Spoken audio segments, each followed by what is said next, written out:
સ્વાગત છે મારા રસોડામાં। આજે હું બનાવવાની છું સરગવાની સીંગ। તો તેના માટે મેં અહીં એક કઢાઈમાં તેલ લીધું છે અને હવે તેનામાં વઘાર કરવાનો છે।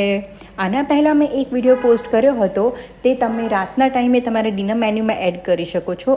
વઘાર થઈ જાય એટલે હવે તેનામાં આપણે સરગવાની સીંગ એડ કરવાની છે। સરગવાની સીંગને અહીં તેલમાં પહેલાં ચડાવી લેવાની છે સારી રીતે।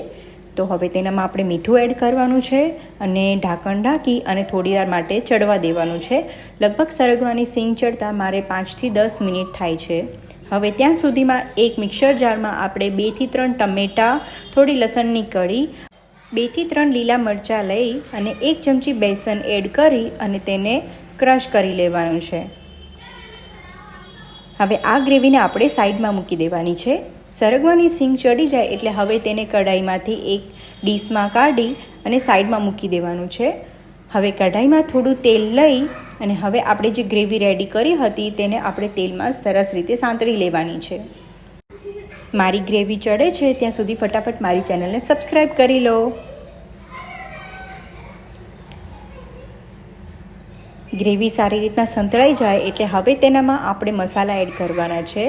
હળદર, લાલ મરચું, દાણા જીરું એડ કરી અને આપણે હવે તેને સારી રીતે આપણી ગ્રેવીમાં મિક્સ કરી લઈશું। અહીં મેં ગરમ મસાલો નાખેલો છે, તમે ઈચ્છો તો તમે તેને સ્કીપ પણ કરી શકો છો। મસાલાને સારી રીતે ગ્રેવીમાં મિક્સ કરી અને હવે તેનામાં થોડું મીઠું એડ કરવાનું છે અને ગ્રેવીને થોડીવાર માટે 2 થી 3 મિનિટ માટે ઢાંકી દેવાની છે, જ્યાં સુધી તેનામાંથી તેલ છૂટું ના પડી જાય। ગ્રેવીમાંથી તેલ છૂટું પડી જાય એટલે હવે તેનામાં આપણે સાઈડમાં રાખેલી સરગવાની સીંગને એડ કરી લઈ અને સારી રીતે મિક્સ કરવાનું છે। થોડીવાર અંદર મસાલો મિક્સ થઈ જાય ત્યાં સુધી હલાવી અને પછી તેને ઢાંકણ ઢાંકી અને 2 થી 3 મિનિટ ચડવા દેવાનું છે।